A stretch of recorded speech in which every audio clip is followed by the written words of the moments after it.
Olá a todos, sou Guilherme Mattioli, aluno de mestrado do programa de pós-graduação em energia da Universidade Federal ABC. Nesse trabalho a gente vai abordar o projeto de simulação de um sistema de controle de um turno de vento com foco em ensaios de turbinas de eixo vertical.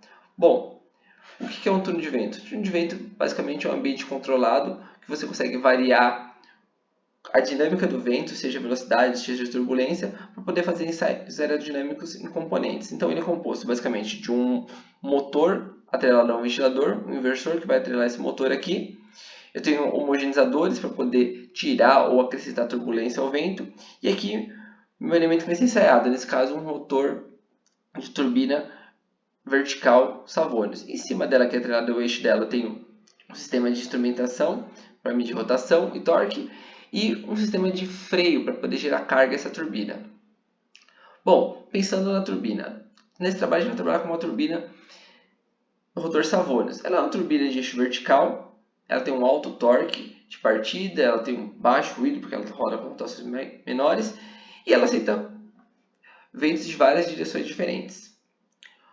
Bom, a característica aerodinâmica dela, que realmente vai diferenciar das demais turbinas, é o que? O coeficiente de torque e o coeficiente de rotação. Porque se a gente analisar aqui, essa equação é que vale para todas as turbinas. O que muda são esses CT e o CP, que é o coeficiente de torque e o coeficiente de rotação. Que, como a gente pode ver aqui, eles são obtidos normalmente parâmetros de projeto, certo? Bom, modelando essa turbina, a gente vai trabalhar com a dinâmica dela. Então, a somatória dos torques é igual ao momento de inércia vezes a derivada da sua rotação. Bom, eu tenho um torque motor e um torque resistivo. O torque motor é o torque aerodinâmico e o torque resistivo é o torque de atrito.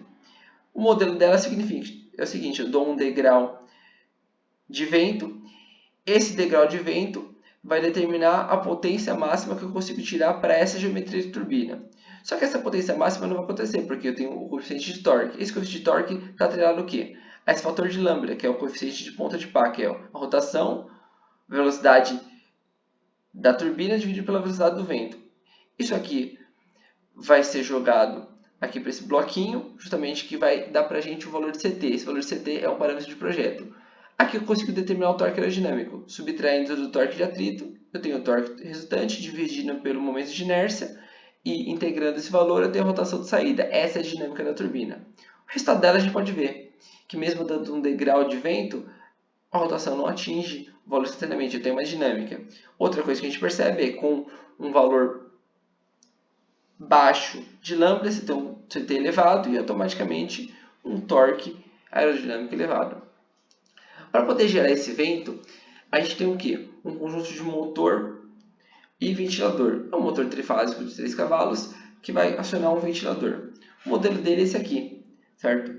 Então, a gente tem um motor que vai ser acionado por uma fonte trifásica, a qual a gente tem que entrar com um conjugado resistivo. Como trabalha-se com um motor, a equação do conjugado resistivo é essa. Ela é proporcional ao quadrado da rotação do rotor. E aqui eu tenho um input de rotação necessária. O input de rotação necessária basicamente é uma função que você tem entre a velocidade de vento que eu desejo, certo? Para poder fazer com que a turbina atinja um certo valor. Para isso daqui eu vou encontrar uma frequência de acionamento do motor. Isso aqui a gente tira de curvas de catálogo, certo? Que ele te dá em relação a vazão e pressão, e frequência e pressão. Bom, dentro desse bloco do motor, eu tenho justamente o controlador. Então, o motor está aqui, certo? Ele vai receber um sinal de um inversor. Esse inversor vai receber um sinal de chaveamento desse bloquinho aqui. Justamente, esse bloquinho precisa receber informação de quem? Do controlador. Como busca-se trabalhar com um motor em regime permanente, fazer com que ele tenha um erro baixo em regime permanente, optou-se por trabalhar com um controlador escalar, certo? Um controle de velocidade escalar, que é um controle de V sobre F constante. Então, esse bloco aqui faz o controle de V sobre F constante. Dessa forma, ele determina a tensão e a frequência para que o motor atinja a rotação necessária. É importante entender que dentro dele tem uma rampa. Por mais que eu dê um degrau de entrada, ele vai subir essa velocidade de acordo com uma rampa. Bom, o resultado dele a gente vê aqui. Por mais que você dê um degrau de vento, o vento que você deseja, você vê que o vento da saída vai ser o quê? Vai ter um atraso. Esse atraso justamente é proveniente da dinâmica do motor. E ele deve ser considerado no momento do projeto do sistema como um todo. Bom, você percebe que na subida da rotação é o momento que eu tenho um escorregamento e eu preciso ter um torque elevado para fazer com que ele aumente, chegue na rotação desejada. Você vê que nesse momento é o torque elevado. No momento que eu tenho o torque elevado é justamente o quê? O momento que eu tenho a maior corrente no estator, que é o que a gente conhece como característica dos motores de indução.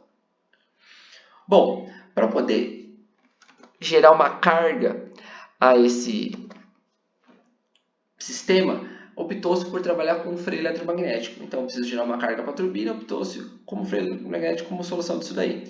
Um freio magnético, basicamente, é um freio baseado em correntes de Foucault.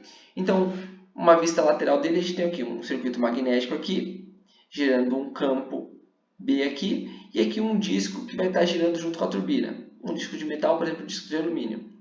Conforme esse disco gira, gera correntes de Foucault. Essa corrente de Foucault gera um campus que interage com o campo do circuito magnético e faz o meu disco frear. Aqui está a vista frontal. Esse campo vai estar sendo acionado a um raio desse disco, justamente gerando um torque resistivo. Esse torque resistivo é função da rotação do disco e do campo aplicado, conforme a equação aqui, certo? Onde C é faz parte de uma característica geométrica, aqui é o volume que o campo passa, condutividade do disco, rotação do disco, campo aplicado e o raio de aplicação dessa força, para poder justamente ter o torque resistivo de atrito. Bom, com isso a gente falou dos três principais elementos, que é o gerador de vento, a turbina sem ensaiada e o freio, demonstrando a dinâmica deles. O freio em si ele tem uma dinâmica, mas a dinâmica com os constantes de tempo não foi utilizada nesse trabalho, porque as constantes de tempo para a aplicação do campo e para a atuação do freio são muito menores se comparado com a dinâmica da turbina e comparado com a dinâmica do motor. Então aqui a gente pode ver o diagrama de bloco do túnel. Você entra com um certo valor de rotação de turbina que você deseja. Aqui você tem um bloco que converte o quê? Para a dada rotação de turbina que você deseja, qual vento que eu devo acionar. Isso daqui vem justamente de você trabalhar com ela nesse regime permanente. Todos os torques vão ser igualados a zero, não tem dinâmica. Por isso você encontra essa função que determina o quê? Para um dado ômega da turbina, você encontra o vento necessário. A partir daqui, esse vento é aplicado ao controlador do motor e aqui sai a dinâmica do vento, o vento realmente atuante. Passa pela dinâmica da turbina e entra justamente nesse torque. Aqui eu tenho um torque resistivo a mais, essa parte aqui é o torque do atrito, e esse torque resistivo a mais é o torque justamente eletromagnético, que você entra com um torque aerodinâmico necessário, que você deseja, com isso ele determina qual B deve ser aplicado, ou seja, qual campo magnético deve ser aplicado naquele circuito magnético. A partir daí você vai ter o quê? O torque aerodinâmico resistivo relacionado àquele B e àquela rotação da turbina. A dinâmica desse circuito é a seguinte, aqui. Então você vê que para um determinado degrau de rotação da turbina, a turbina se comporta desse jeito. Você percebe que quando você aplicou 100 radianos por segundo, que você gostaria do seu degrau, ele deu uma rotação maior. Ou seja, a gente tem um erro em regime permanente elevado desse circuito. Que, nesse caso, a gente está trabalhando com ele em malha aberta. Então, para isso, como a gente percebe que tem um erro em regime permanente elevado, a gente decidiu fechar essa malha e trabalhar com um controlador PI, que vai conseguir diminuir ou até mesmo zerar esse erro em regime permanente. Dessa forma, o sistema de malha fechada tem essa seguinte situação. Entro com um valor de rotação da turbina. Bom, esse ele vai comparar com a rotação de saída da turbina, vai dar um erro. Esse erro vai entrar no controlador, o controlador, por sua vez, vai acionar a planta. A planta vai dar o quê? A rotação de saída da turbina. Então, esse é o diagrama de bloco dele. Como a gente trabalha com três sistemas que são relativamente complexos, que é a dinâmica da turbina, a dinâmica do motor e a dinâmica do freio em si, não é fácil modelar essa planta através de equações de forma simples. Então, uma forma de modelar essa planta de forma simples e encontrar os parâmetros do controlador é através do método de Ziegler-Nichols. Então, eu vou aproximar essa planta por uma função de primeira ordem e consegui encontrar os parâmetros do meu controlador PI. Isso eu admito que o quê? Que o meu sistema é não integrativo. Então, a lógica, a metodologia utilizada é eu dou um degrau em malha aberta e vejo qual a resposta a esse degrau. Sempre vai ter uma curva em S dessa forma. Então, vai ter um atraso e um tempo de resposta. Eu vou sempre analisar esse atraso, esse tempo de resposta e qual foi o resultado que eu obteve para esse degrau, qual foi a saída para esse degrau. Com isso, eu vou conseguir fazer o quê? Determinar minha equação, certo? Da planta, minha função de transferência da planta, que é justamente uma função de transferência de primeiro grau com um atraso, e os parâmetros KP e KI. Então, aqui um exemplo que a gente tem. Demos um degrau de entrada, e esse degrau de entrada teve um atraso para ele começar a atuar, e um tempo de subida, que é o parâmetro L e o parâmetro T. E aqui, qual foi esse degrau, quanto ele subiu. Beleza, com isso a gente tem o parâmetro K, 70, o parâmetro L ali que a gente obteve, o parâmetro T. Dessa forma a gente vai ter a função de transferência da planta e os parâmetros. Aplicando, fechando a minha malha, colocando o controlador PI e colocando os valores de KP e KI, ou seja, dos ganhos KP e KI, a gente obteve esse modelo para o túnel em malha fechada. Então aqui já está um túnel em malha fechada. Perceba que ele é uma realimentação que ele realimenta com a rotação de saída da turbina. Então eu dou um degrau de rotação de entrada, ele compara com a rotação de saída e aqui dá o erro, a partir daí o controlador vai atuar. Bom, dando um degrau de rotação, certo? Então dou um degrau de rotação para a turbina a partir do zero e a partir, quando ele está em 5 minutos, com 5 segundos, eu dou um outro degrau de rotação. Então ela está em 100 para ir para 150. A gente percebe que com o sistema em malha fechada, se você perceber em relação à rotação, a turbina tem a sua dinâmica aqui, mas ela teve um erro praticamente zero. Aqui a gente percebe o erro, você vê que o erro foi baixíssimo, certo? Justamente mostrando que o nosso controlador conseguiu fazer o papel dele, que conseguiu fazer com que a turbina trabalhasse no set point desejado. A gente percebe que o quê? Lógico, o torque é elevado no momento da partida e o torque eleva-se um pouquinho também no momento que você dá um degrau de rotação. Por quê? Nesse caso você aumenta o vento e diminui um pouquinho o lambda. Então, isso aqui é características da turbina. Como que eu mantive constante o campo, você vê que o torque eletromagnético ele tem a mesma característica da rotação, então ele evolui segundo a rotação, porque o único parâmetro dele é o ômega. Uma outra possibilidade que a gente simulou é tendendo a manter a rotação constante. Então o controlador vai tender a manter a rotação constante, mesmo que eu varie o torque do freio. Então, mesmo que eu varie o torque do freio, por exemplo, se eu aumento o torque do freio, a turbina vai tender a diminuir a rotação. Nesse caso, o controlador vai fazer com que o vento aumente a rotação para poder fazer com que aumente a velocidade para fazer com que a rotação da turbina se mantenha constante. Então, aqui a gente vai um exemplo disso. Deu um degrau para a turbina chegar a uma rotação de 200 RPM e quando dá 5 segundos eu fui lá e aumentei o freio. Automaticamente você percebe que a rotação diminuiu.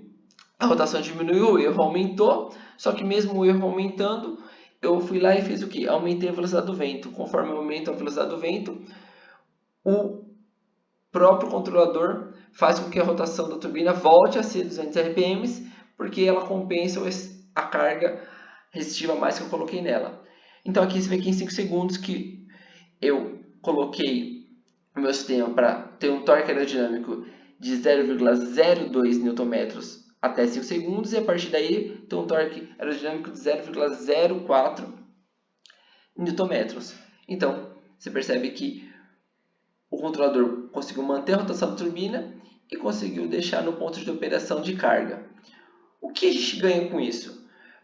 Com esse trabalho, a gente consegue perceber que a gente conseguiu montar um sistema controlado que consegue deixar a turbina em diferentes pontos de operação, seja de rotação, seja de carga. Com isso, a gente consegue levantar todas as curvas aerodinâmicas da turbina ser ensaiada. Isso é muito vantajoso para poder fazer ensaios de turbinas de eixo vertical. Então a gente viu que o sistema obteve uma boa resposta às entradas, com baixo erro de impermanente e se manteve estável. Então o modelo é capaz de operar em diferentes rotações, em diferentes pontos de operação, e isso nos ajuda a levantar as curvas aerodinâmicas da turbina.